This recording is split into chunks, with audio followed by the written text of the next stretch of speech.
소망합니다.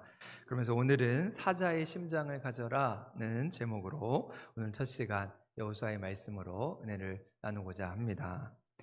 여러분, 오늘 우리가 읽은 여호수아 본문은 이스라엘 백성들이 광야 40년을 보내고 이제 그토록 꿈꾸던 가나안 땅을 목전에 두고 있을 때의 일로 시작을 하고 있습니다. 그동안 너무도 힘겹게 걸어왔던 그 광야의 삶을 끝내고 이제 드디어 하나님이 약속하신 그 젖과 꿀이 흐르는 땅에 들어갈 희망에 차 있는 순간입니다. 여러분, 그런데 바로 그때 이스라엘 백성들에게 청천벽력과 같은 소식이 들려옵니다. 그 소식은 바로 모세의 죽음이지요. 그래서 오늘 여호수아 말씀은 1장 1절 첫 부분에 여호와의 종 모세가 죽은 후에 이렇게 시작을 하고 있습니다. 여러분, 모세가 어떤 사람인지 너무나 잘 알고 계시지요. 애굽에서 노예 생활을 하던 이스라엘 백성들을 그런 지팡이 하나를 가지고 탈출을 시킨 위대한 지도자였습니다. 하나님은 모세가 기도할 때마다 홍해의 바다를 가르시고 반석에서 물이 나게 하시며 그 풀 한 폭이 나지 않는 메마르고 척박한 광야에서 그들을 먹이시고 인도하셨습니다. 다른 민족과 싸울 때 모세가 지팡이를 들어 하나님 앞에 기도하면 그때 이스라엘 백성들은 승리할 수 있었습니다. 그렇게 모세는 백성과 하나님 사이에서 그들을 이끌었던 위대한 지도자였던 것이지요. 그런데 그런 모세가 그만 죽고 만 것입니다. 그리고 바로 그 순간에 하나님께서는 여호수아를 부르십니다. 그것이 오늘 우리가 읽었던 2절의 말씀인데요. 2절 말씀 같이 한번 읽겠습니다. 시작. 내 종 모세가 죽었으니 이제 너는 이 모든 백성과 더불어 일어나 이 요단을 건너 내가 그들 곧 이스라엘 자손에게 주는 그 땅으로 가라. 모세가 아무리 위대하다고 하더라도 하나님이 부르시면 이 땅의 사명을 마치게 되는 것입니다. 아무리 뛰어난 사람도 영원할 수는 없고 모든 것을 다 할 수는 없기 때문이지요. 그런데 거꾸로 생각해 보면 죽음이라는 것은 또 다른 시작을 의미합니다. 비록 모세는 떠났지만 하나님이 주신 그 사명과 약속은 끝나지 않기 때문이지요. 중요한 것은 사람이 바뀌어도 그 비전은 계속된다는 것입니다. 비록 모세는 죽었지만 하나님이 일찍이 아브라함을 통해서 모세를 통해서 주셨던 그 비전은 이어지고 있다는 것이죠. 노예 땅 애굽을 떠나 젖과 꿀이 흐르는 그 가나안 땅을 정복하여서 그 땅에 들어가리라 하는 그 꿈이 이어지고 있다는 것입니다. 그리고 모세의 뒤를 이어서 하나님은 여호수아를 이스라엘 백성들의 지도자로 삼으시고 그들을 이끌라고 명령하는 것입니다. 그럼 그렇다면 여호수아가 어떤 사람입니까? 여호수아는 이스라엘의 군대 장관이었습니다. 젊은 시절에는 12 정탐꾼 중에 하나로 이미 이 가나안 땅을 정탐하고 돌아온 인물이었습니다. 그리고 정탐 후에 기골이 장대하고 거인과 같은 그 가나안 사람들을 보고 두려움에 떨고 있는 사람들을 향하여 여호수아와 갈렙은 저들은 우리의 밥이다. 하나님이 우리와 함께 하시면 우리가 저 땅으로 들어갈 수 있다. 장담했던 인물입니다. 그런데 이러한 장수 여호수아도 자신에게 주어진 그 책임감의 무게로 인해서 지금 두려워하고 있는 것이죠.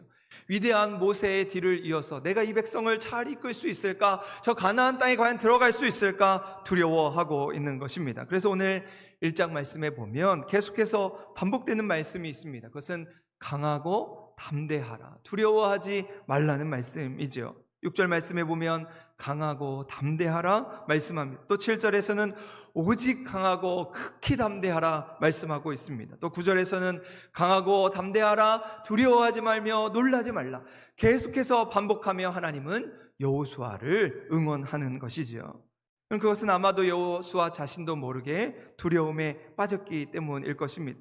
이 많은 백성들을 이끌고 어떻게 가나안 땅에 들어갈 것인가? 저 거인과 같이 거대하고 철기와 말로 무장한 저 가나안 족속을 몰아내고 그 땅을 정복해야 하는 그 사명 앞에서 여호수아는 큰 부담과 함께 밀려오는 두려움에 휩싸이는 것이지요. 그리고 그런 여호수아의 마음을 너무도 잘 아시는 하나님께서 지금 여호수아에게 나타나셔서 그에게 새로운 비전과 사명으로 확신을 주고 계시는 것입니다. 그러면서 그를 이스라엘의 새로운 지도자로 세우고 있는 것이지요. 그렇다면 오늘 주시는 이 여호수아의 말씀을 통해서 우리는 어떤 하나님의 말씀을 붙들고 그 두려움을 이기며 가나안 땅으로 나아갔는가? 함께 살펴보고자 합니다.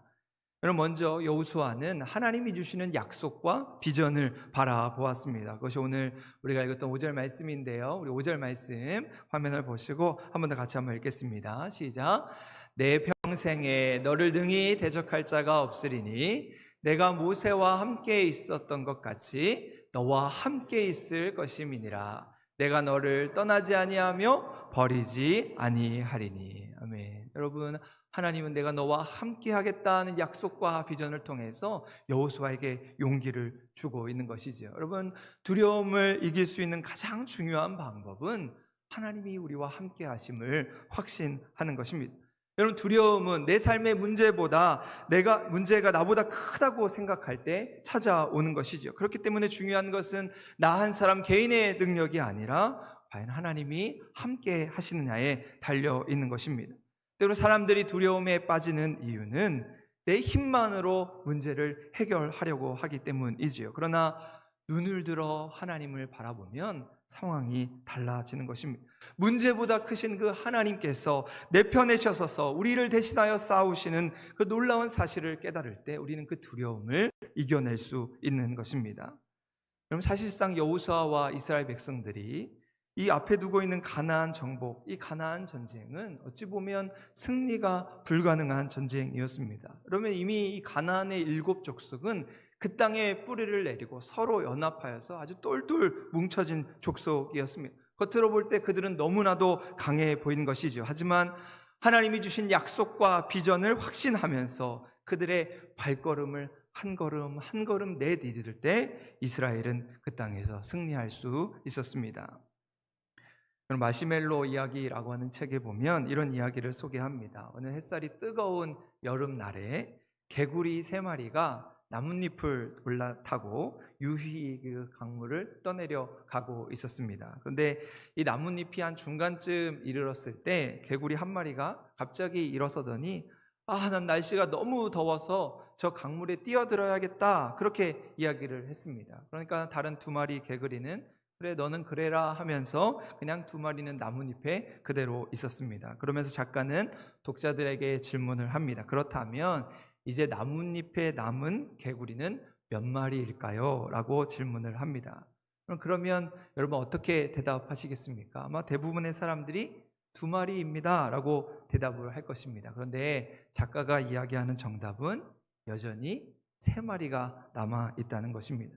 이 개구리 1마리는 나 물속에 뛰어들 거야, 그렇게 결심을 하고 이야기는 했지만 정작 그 물속에 뛰어들지 않았다는 것이죠. 그러면서 이야기는 우리의 결심과 실천은 완전히 다른 차원임을 이야기하고 있습니다. 여러분, 오늘 우리가 하나님으로부터 비전을 받았다면 그 비전을 가지고 물속으로 뛰어들어야 하는 것이지요. 나 물속으로 뛰어들 거야, 내디딜 거야 말로만 한다고 해서 소용이 없다는 것입니다. 내가 너와 함께 있을 것이다, 내가 너를 떠나지 아니할 것이다, 그 주님의 약속을 믿고 확신한다면 그 하나님이 약속하신 땅으로 한 걸음 내디뎌야 한다는 것이지요. 그래서 오늘 말씀에서 하나님은 여호수아에게 또 하나의 약속을 하십니다. 3절 말씀인데요, 내가 모세에게 말한 바와 같이 너희 발바닥으로 밟는 것은 모두 내가 너희에게 주었다라고 말씀하고 있습니다. 여러분, 지금 가나안 땅을 향해 전진해야 하는 시점에 하나님이 발로 밟는 것은 다 너에게 주신다는 약속의 말씀이죠. 이 얼마나 든든하고 용기가 되는 말씀입니까? 여러분, 그런데 이 말씀의 뒷부분 하반절 동사를 보면 하나님은 내가 너희에게 주었다, 완료 형태로 말씀을 하십니다. 그럼 지금 이스라엘 백성들이 가나안 땅에 지금 들어간 것이 아니거든요. 요단강 건너편에 서 있는 상황인데, 그런데도 하나님께서는 이미 주었다 말씀하시면서 확실하게 약속의 땅에 대한 비전을 보여주시면서 그들의 행동을 요구하는 것이, 이미 내가 너희에게 주었기 때문에 너희는 발로 밟기만 하면 된다는 것입니다. 그리고 실제로 여호수아와 이스라엘 백성들은 그 넘실거리는 요단강을 그들의 발바닥으로 밟으면서 그 강을 건너게 되었습니다. 그들의 발로 여리고성을 돌면서 그 땅을 하나하나 정복해 갔다는 것입니다. 내가 너희와 함께 하리라, 내가 너희를 떠나지 아니하리라, 이미 이 땅을 너희에게 주었노라 하는 그 약속과 비전의 말씀을 붙들고 그들은 믿음으로 나아갔던 것입니다. 그럼 신발을 만드는 한 회사에서 아프리카 시장을 개척하기 위해서 2명의 직원을 이제 현지로 보내면서 시장 조사를 하게 했습니다. 그런데 아프리카 현지 답사를 다녀온 2명의 직원은 서로 다른 시장 보고서를 제출했습니다. 한 직원은 아프리카 사람들을 보니까 한 사람도 신발을 신고 다니지 않는 것을 보면서 또 이 사람들은 신발을 산 돈이 없기 때문에 앞으로 아프리카 신발 사업은 전망이 없습니다. 그런 보고서를 냈습니다. 그런데 다른 한 직원은 아프리카 사람들을 보니까 신발을 신는 사람이 한 명도 없기 때문에 앞으로 아프리카의 신발 사업의 전망은 무궁무진합니다 라고 보고를 한 것이지요. 그럼 그렇다면 경영자는 어느 직원의 보고를 듣고 이 사업을 진행하겠습니까? 여러분, 하나님은 꿈을 가지고 용기를 내어서 한 걸음 전진하는 성도의 믿음을 통해서 위대한 역사를 이루어 가시는 것이죠. 그렇기 때문에 우리 앞에 홍해가 가로막고 있어도 두려워할 필요가 없습니다. 하나님께서 그 홍해를 갈라 우리로 그 강을 건너게 하실 것이기 때문입니다. 때로 우리의 삶에 메마른 광야가 펼쳐질지라도 우리는 좌절할 필요가 없습니다. 왜냐하면 하나님께서 바로 그 광야에서 우리를 구름기둥과 불기둥으로 인도해 주실 것이기 때문이지요. 그렇기 때문에 오늘 우리는 하나님께서 독생자까지 내어주신 그 하나님의 사랑과 우리와 세상 끝날까지 함께 하신다는 그 하나님의 약속을 부여잡고 우리의 발바닥으로 밟는 땅으로 하나님 나라 이루어갈 수 있는 우리 모든 성도의 삶 될 수 있기를 소망합니다. 그래서 두 번째로 하나님께서 여호수아에게 주신 말씀은 강하고 담대하라는 말씀이죠. 오늘 6절의 말씀인데요, 같이 한번 읽겠습니다. 시작.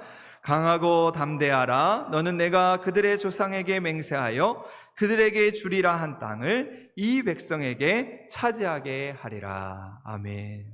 그럼 두려움이라고 하는 것은 때로 사람을 무기력하게 만드는 가장 큰 요인이 됩니다. 두려움은 하나님의 비전을 바라보지 못하게 하는 사탄의 방해 전략인 것이죠. 그래서 성경에서 가장 자주 나오는 하나님의 명령이 두려워하지 말라는 것. 성경 곳곳에서 두려워하지 말라, 두려워하지 말라고 하나님은 우리에게 말씀하십니다. 그럼 아주 오래된 책인데요, 존 카시안이라고 하는 사람이 쓴 8가지 악에 관하여 라고 하는 글을 보면 우리 안에 있는 8가지 악에 대해서 소개를 합니다. 그것은 탐식과 부정과 탐욕, 그리고 분노와 낙심, 태만과 자만심과 교만과 같은 그런 8가지의 악이 우리를 괴롭게 한다는 것이지요. 그러면서 저자는 이 낙심에 대해서 맞서야 할 이유를 설명합니다. 낙심에 대한 설명인데요, 낙심의 마귀는 영혼의 영적 관상 능력을 흐리게 하고 선한 일을 하지 못하게 합니다. 이 마귀는 우리의 영혼을 사로잡아 완전히 어둡게 만들고 기쁜 마음으로 기도하지 못하게 하고 꾸준히 성경을 읽어 유익을 얻지 못하게 하고 형제들을 온유하고 국률하게 대하지 못하게 합니다. 바로 그것이 낙심이라는 것이요, 두려움이 우리 안에 찾아오는 순간 그것이 우리의 영혼을 갉아먹고 우리 마음에 앙심과 나태함을 부추긴다는 것입니다. 그러면서 이 낙심한 마음, 낙담한 마음을 이겨내기 위해서 필요한 것은 바로 하나님께 기도하면서 말씀으로 무장하는 일이라 설명하고 있습니다. 여러분, 때로 우리는 살다가 벽에 부딪히는 경우를 만나게 됩니다. 그리고 우리가 살아가면서 벽에 막힐 때 우리는 그것을 위기라고 부르게 되지요. 하지만 우리 신앙인들에게 그 벽은 하나님의 음성에 귀를 기울일 수 있는 시간입니다. 다른 사람 바라보지 않고 오직 하나님만 바라보면서 하나님의 말씀으로 우리 자신의 내면을 들여다볼 수 있는 시간인 것이죠. 그래서 하나님은 오늘 말씀에 여호수아를 부르시고 그에게 말씀하십니다. 모세의 뒤를 이어서 이스라엘 백성들을 이끌어야 하는 그 부담과 스트레스로 인해 두려워하고 있는 여호수아를 향해서 하나님 말씀하는 것이죠. 강하고 담대하라, 두려워하지 말며 놀라지 말라고 말씀하고 있습니다. 여러분, 이처럼 우리들은 담대하고 강인한 신앙을 소유해야 합니다. 가나안의 축복을 얻기 위해서 가장 필요한 것은 우리의 발바닥으로 땅을 밟고 마음을 강하게 먹고 담대한 마음으로 전진하는 것이지요. 오늘 우리 모두가 이러한 담대한 신앙으로 우리의 삶에 약속하신 축복의 열매를 누리면서 우리의 삶에 가지고 있는 모든 근심, 두려움을 떨쳐버리고 하나님께 감사하며 살아갈 수 있는 우리 모든 성도의 삶 될 수 있기를 소망합니다. 그럼 그러기 위해서 하나님께서 여호수아에게 마지막으로 당부하시는 말씀은 말씀을 묵상하라는 것이죠. 오늘 8절의 말씀인데요. 같이 한번 읽겠습니다. 시작. 이 율법책을 내 입에서 떠나지 말게 하며 주야로 그것을 묵상하여 그 안에 기록된 대로 다 지켜 행하라. 그리하면 내 길이 평탄하게 될 것이며 내가 형통하리라. 아멘. 여기에서 말씀을 묵상한다는 것은 무언가를 계속해서 생각함으로 그 생각이 차고 넘쳐서 우리 입 밖으로 자연스럽게 나오는 상태를 가리키는 말입니다. 그래서 내 입에서 그 말씀을 떠나지 말게 하며 낮이나 밤이나 늘 그 말씀을 묵상하라고 말씀하는 것이지요. 그럼 이처럼 우리는 말씀을 읽고 또 읽어서 그것을 내 삶에 내면화하고 그것을 몸으로 살아낼 때 말씀 속에 계시는 하나님을 만나게 되는 것입니다. 그럼 때로 우리의 삶이 경박해지는 이유는, 우리의 삶이 너무나도 가벼워지는 이유는 말씀의 묵상이 깊지 못했기 때문이지요. 그럼 때로 우리가 성경을 참 많이 읽고 성경 공부도 많이 하지만 수박 겉핥기식으로 피상적일 때가 참 많이 있습니다. 깊이도 없고 의미도 없이 말씀을 듣고 읽을 때가 많더라는 것이지요. 예전에도 한번 말씀드렸지만 성경 통독 수련회를 가보면 일주일 동안 창세기부터 요한계시록까지를 밤낮 없이 정신없이 읽어갑니다. 아침부터 밤 늦게까지 심지어 졸면서도 읽고 막 비몽사몽간에 말씀을 읽습니다. 그리고 그렇게 수련회를 마치고 나면 과연 무엇이 남아있을까? 그러면서 나는 성경을 10번 통독했네, 100번 통독했네, 과연 그것이 무슨 의미가 있을까? 그 삶이, 말씀이 삶으로 녹아지지 않는다면 그것은 묵상이 아니라 울리는 꽹과리에 불과하더라는 것이지요.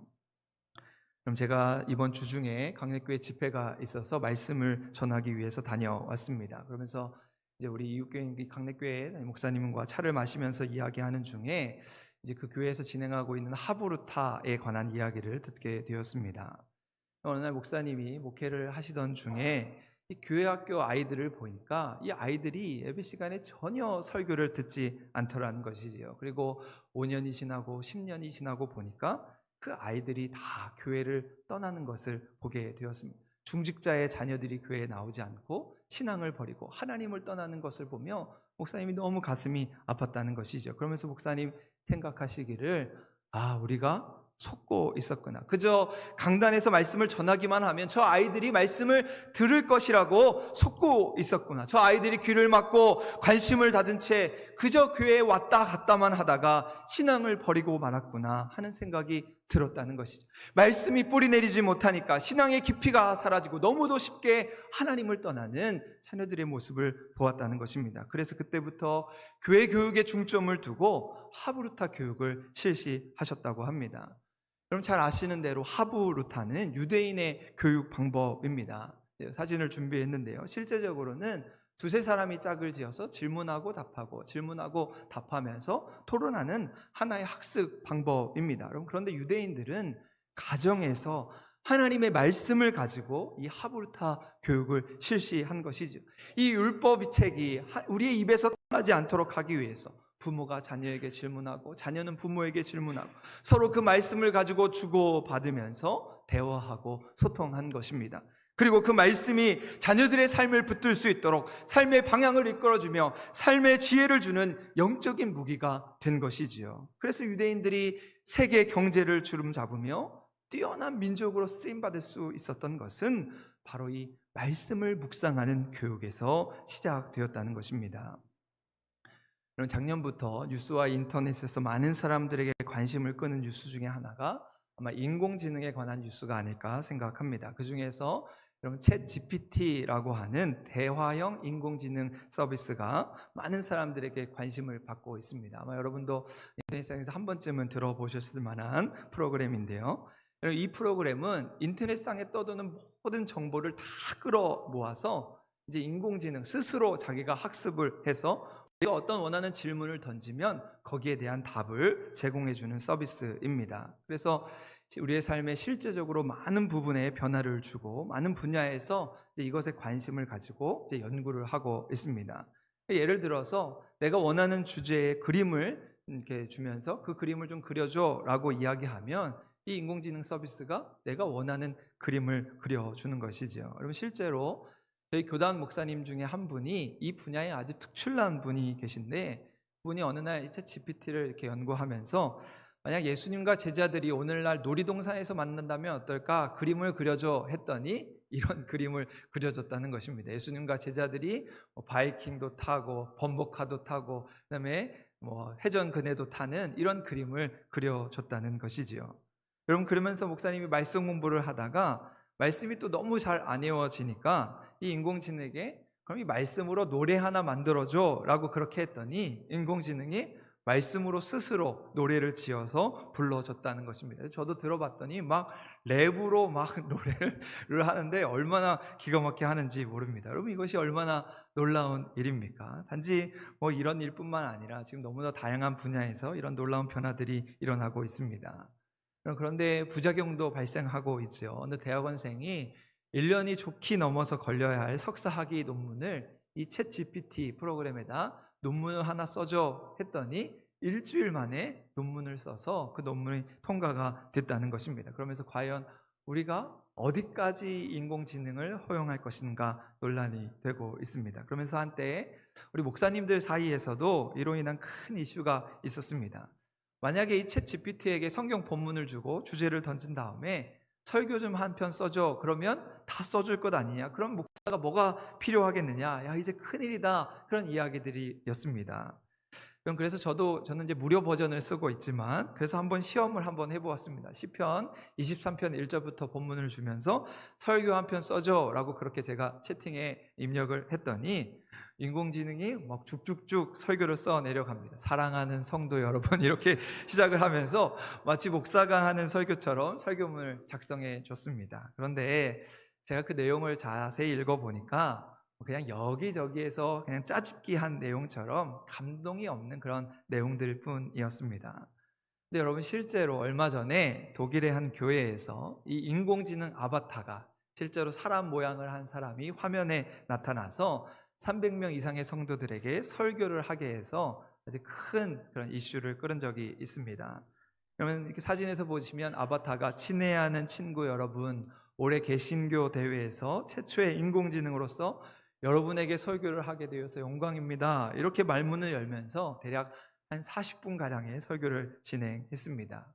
여러분, 만약에 오늘 제가 아니고 인공지능이 와서 설교를 한다면 여러분 어떤 기분이겠습니까? 그런데 이 설교를 들은 대부분의 사람들의 반응은 상당히 부정적이었습니다. 대부분의 사람들의 반응은 영혼이 없는 설교와 같았다라고 이야기를 했습니다. 물론 앞으로 인공지능이 얼만큼 발전할 것인가 우리는 예상할 수 없지만 적어도 기계적으로 설교를 한다는 것은 저는 마찬가지 반응이 나오리라 생각합니다. 왜냐하면 인공지능에게는 말씀의 묵상이 없기 때문입니다. 그저 여러 자료들을 모아서 좋은 말, 좋은 문장을 흉내낼 수는 있겠지요. 그러나 영혼과 영혼이 소통하는 말씀의 그 깊은 울림까지는 흉내낼 수 없는 것입니다. 말씀을 묵상하면서 하나님이 주신 놀라운 통찰력을 가지고 성도와 성도가 함께 교감하면서 하나님의 은혜를 해석할 수 있는 힘은 인공지능에서는 나올 수 없다는 것이죠. 그래서 오늘 말씀의 하나님은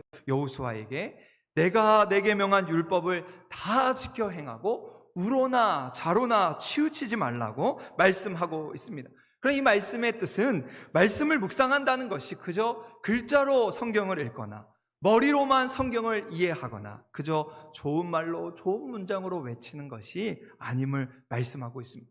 말씀을 주야로 묵상한다는 것은 그 말씀을 내 삶에서 살아내는 것을 의미하는 것이죠. 말씀의 주의를 기울이고 조심해서 그 말씀이 내 삶에서 무엇을 의미하는가 그 말씀대로 순종하는 것을 의미하는 것입니다. 그래서 우리는 그 말씀의 토대 위에서 흔들리지 않는 삶을 살아가게 되는 것이죠. 혼란한 시대 가운데서 불변하는 말씀의 진리를 붙들고 좌로나 우로나 치우치지 않고 오직 가나안 땅을 향해 전진할 수 있는 것입니다. 여러분, 사랑하는 성도 여러분, 우리의 삶은 늘 힘에 부치도록 복잡하고 어려운 일로 가득합니다. 신앙을 지키며 말씀을 붙들며 살아가는 일은 언제나 어려운 것처럼 여겨집니다. 그렇기에 오늘 우리는 세상 끝날까지 우리와 함께 하시는 그 주님과 동행하면서 강하고 담대하게 이 말씀의 능력을 붙들며 살아가는 성도의 삶이 될 수 있기를 간절히 소망합니다. 어떠한 일에 겁을 내고 두려워하는 새 가슴을 가진 자가 아니라 오직 목표를 향하여 전진하는 사자의 심장을 가지고 우리에게 주시는 이 여호수아의 말씀을 읽고 묵상하면서 이 말씀을 곱씹고 우리의 삶에서 늘 되새기면서 우리 인생의 축복의 땅, 가나안 땅을 향해 믿음으로 전진할 수 있는 우리 한사람교회 모든 성도들의 삶 될 수 있기를 주님의 이름으로 간절히 축원합니다.